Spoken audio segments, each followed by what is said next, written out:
What's up? It's Shamel Jones from ShamelJones.com, and you're watching Up Next. Today, I have a very talented singer, songwriter, performer, entertainer. I'll just let them introduce themselves.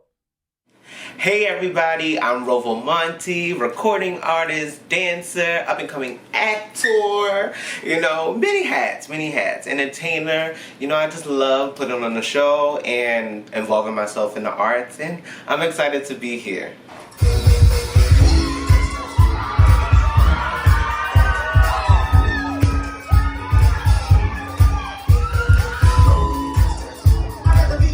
So we've known each other for what, like over 13 years now, and just to see how far we both come, we met working at Quiznos. Now look, your sound, your music, your talent has just elevated, and the album is out. The album Water Sign is out. So tell us about it. Oh my god, not Quiznos. Oh my god, so long ago. Quiznos was my first job, and that's where we met, and we built a great friendship. We've been through a lot.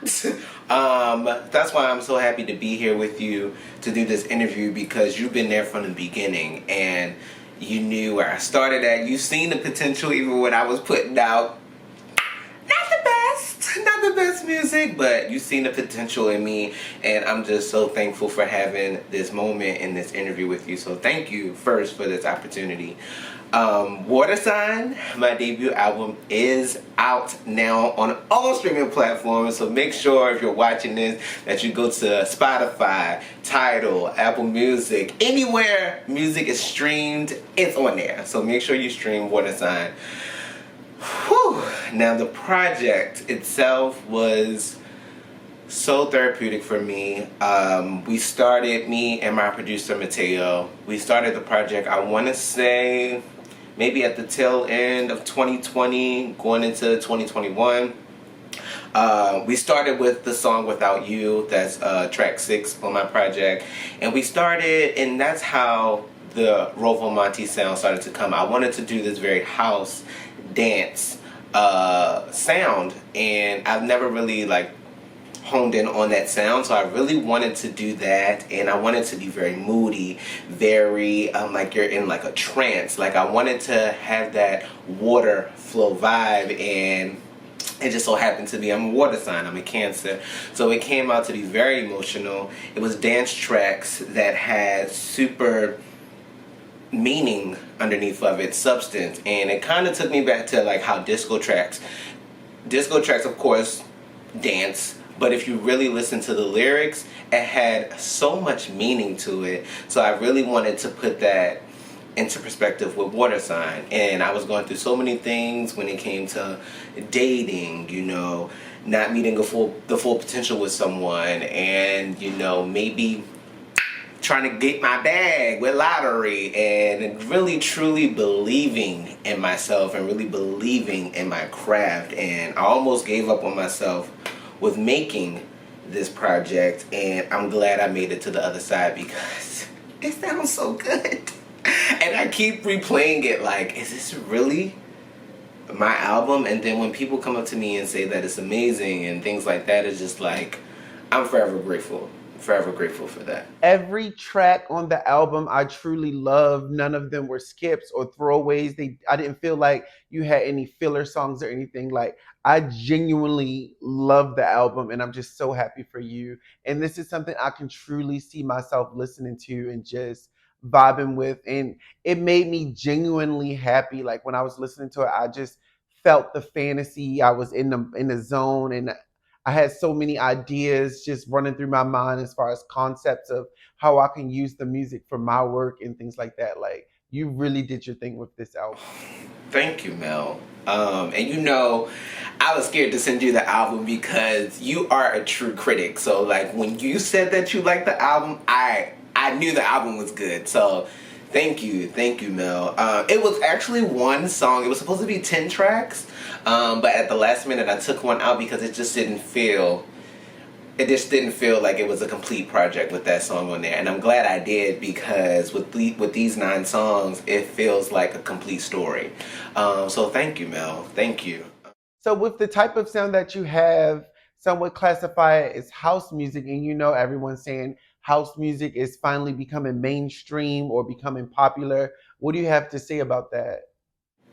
House music. Okay, so I don't think house music is a new thing, of course. I think us coming from Baltimore City, house music is just the thing. When you go to the club, you'll hear Baltimore club music, you'll hear house music. That's how Baltimore club music was created, through house music. So house music was always embedded in me, and coming from a black family, coming from an old school, like that's how we get down, that's how we dance, that's the line dances, that's what we do at cookouts, that's what we do at weddings. Like, we listen to house music, that's what we party to. So house music was part of my upbringing, so it was always embedded in me.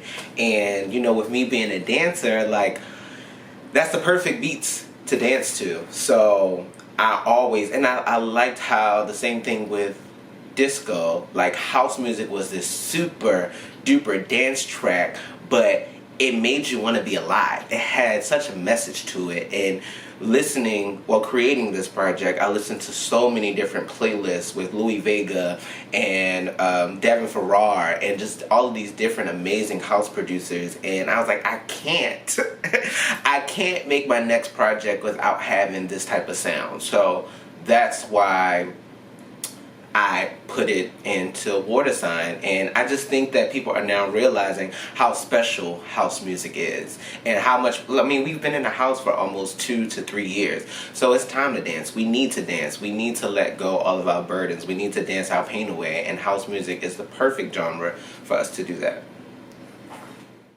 You really shine when you're on stage and you are really hands on with your songwriting and music making. So, do you keep the live performances in mind when you're making new music? Do you think when you're making a song, how am I going to perform this? What does this look like? Or do you just go with your feelings and songwriting process and worry about the performance aspect later? I think it's a 50-50 when creating a song, about how me just going with the feeling and being in the moment while I'm in the studio and writing the music, versus thinking about how it's going to look on stage. I'm a visual learner in general, so I'm always thinking about the visual aspect. I'm always thinking about, okay, how would this look in a music video? How would this look with choreography? So I'm always thinking about that, but I always somehow, when the song is finished, or maybe like 75% finished, that's when the live performance aspect starts to come into play fully. And I'm starting to think like, okay, how can we portray this on stage? Okay, now I see me in a cape with a visual behind me, with the wind blowing, with planes. Like, I always thought about that, and that came from the idea in the I Am Sasha Fierce tour when Beyonce did, what was the song? Smash Into You. So I'm trying to, okay, now how can I take that and put my own spin onto that? So I'm always thinking about it maybe at like a 75% till it's finished, because when the album was finished, then I'm like, how can I portray this album as a complete story so people can really see what I was seeing or what I was hearing while I was creating the project. So that's why I'm still on the high from my album release show on Saturday, because people actually got it and they seen it, and it was amazing. It was an amazing feeling to see people getting your vision. Like, that's all I ever wanted. That's all I ever wanted, and I wanted to be. I felt seen. So yeah, that's how my process usually works. So personally, I hate zodiac signs. I feel like people use them as an excuse to justify toxic behavior or a reason not to like someone. I am a Leo, so how important are zodiac signs to you? I mean, you did name your album Water Sign. You are a Cancer, so how important are zodiac signs in just astrology overall to you? Mel, you are truly a Leo. Let's be clear. You are truly a Leo, and I am a true believer in the zodiacs. Of course, like, it's not to the extreme. I don't think, if I have a personal opinion about a Sagittarius that I met, I'm not gonna put that on all Sagittarius, but I have a general idea of how they work and how they move. So I don't hold it against anyone, but I do believe in the general aspect of zodiac signs. I'm not really a religious person.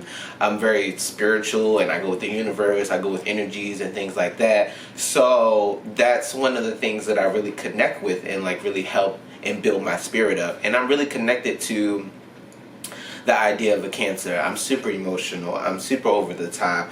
I'm super creative. You know, I'm super careless when I really care about somebody. But I know I connect with the negative traits too when they talk about Cancers. But I just hope people don't hold that against me, because I have people that, you know, oh, you a Cancer. Da, da, da. I'm like, girl, okay, whatever. But yeah, I'm a true believer in that. And when it came to naming my album, I did have different names for it, but I always came back to Water Sign because I just felt like the album sounded very fluent, like water. It was going through different waves. I was going through different emotions. I was up one day, I was down one day. I was super emotional. Then I felt creative. Then it just made sense. And with it coming out in July, you know, that is a water sign, Cancer. So it just all, the dots just connected, and it just made sense to name it Water Sign for my first project. And yeah, that's how it came about. And people can think what they want to think about a Cancer, but we are the elite. You're a very talented person, and you know exactly who you are, what you want to portray, and the artistry you want to share with others. And as an artist who's becoming bigger and bigger, growing a bigger fan base, you know labels are going to be looking at you. How do you stay authentic and true to yourself when these labels reach out and want to sign you, but you have to change this, and this about yourself? Are you willing to change things, or are you like, no, this is who I am, take it or leave it? You know, that's a great question. Um, I used to want to be signed so bad, especially coming up of how we came up with the making a band experience and all that. All I ever wanted to do was to be signed. I didn't always I didn't always know who I was, and I think now, in this era, with who I am now and who I'm becoming, I'm beginning to stand on my own and stand in who I am as a person and as an artist, and I know who I want to be and what I want to represent. So when it comes to labels and when it comes to being signed, I would need them to come to me with helping me to elevate. If you're trying to change me, then that's just not for me. I'm looking for someone to help build me and take me to the next level. I'm not looking for people who will change me, because I know who I am now and I know what I want to represent. So I feel like that's the next step for me. And you know, labels can be tricky. Labels can actually hold you back from being the artist who you want to be. And you see it with some of the girls now. You know, we want to hear the music, we want to hear the albums, but labels aren't releasing the music when they want to. And I want to be able to have control. And I see artists, my favorite artists like Dawn Richard, that's been out here doing it on her own. That's why I connect with her so much. And people can say whatever they want to say. She's been out here doing it on her own, giving you content, being the person and the artist who she wants to be. And that's who I want to emulate, and that's the shoes that I want to step in. And yeah, I think it's important for somebody like me as a queer black artist to do what I want on my own terms. For me in the military, sometimes I feel like when I put on my uniform, like I'm in drag, or I'm playing a character. When you get on stage or you're performing, is Rodney and Rovo Monty two separate people, or they're just intertwined, one and the same? Like, how do you feel about that? Ooh, you got all of the good questions. Okay, so Rodney versus Rovo Monty. Now, I used to have this battle within myself all of the time because I always used to separate them. You know, Rodney is this regular, you know, just regular, cool, chill, still creative. But Rovo is this entity that's over the top, that's gender fluid, that is just this superstar. And I'm getting a little emotional about it because this was always a struggle. Oh, why am I getting emotional? Um, I had to realize that Rovo was the person that I always wanted to be. And I just suppressed that. I suppressed that part of me when I was Rodney. And I had to realize that I can be whatever and whoever I want to be at any time. And so I needed to stop censoring myself. Um, so now I'm D, all of the above. I'm always going to be Rodney. I'm always going to be Rovo Monty. And I just had to trust myself to be the person that I wanted to be. Because, you know, growing up in a traditional conservative black household, you can't be like that. You know, you can't be this gender fluid person. And I never knew how to be or how to be that confident. But when I hit that stage, I knew how to be that. When I'm out being Rovo Monty and being at these parties and things like that, I know how to be like that. But in other parts of my life, when I'm at work or when I'm around family, I'm kind of like to myself. So I always had to put on. I felt like I'm putting on drag. I'm feeling like I'm putting on this cape. But now I'm like, girl, be yourself. You're 30 years old and you still censoring yourself? No. So I'm always going to be Rovo. It's just about who I answer to. If people know me as Rovo, hey. People know me as Rodney, hey. But I still going to be that girl, that bitch at any time. You know? Whew, you got me over here crying, girl. I didn't even expect that. So you just celebrated your birthday. The album's out. It's been a really, really good month for you. I know you're really excited and just on a good high right now. So what's next for you? Whew. It has been a good month.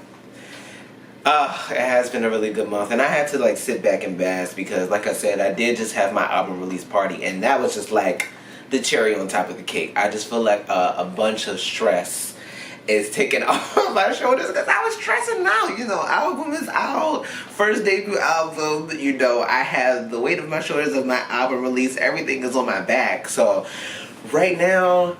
I'm feeling good. Like I'm ready for what's next. I just feel good. But hopefully, I would love to go on tour. I would love to go on tour. Whether it's with like a bunch of different artists that want to hit the road together, or if I'm opening up for a major artist, I really want to go on tour. And really just expand on this water sign era. Visuals, of course, you know, we're definitely going to be giving you content. And I'm just ready for whatever's next. Hopefully we get some music on some TV shows.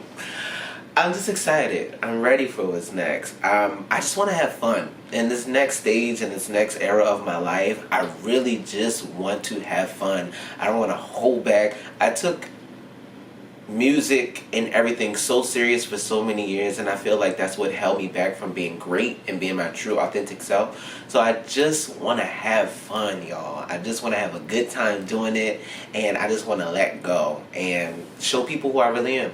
And I'm just excited. I'm ready. So I know when a lot of people are pursuing a career in music, they either move to like LA or Atlanta. You're based in Baltimore.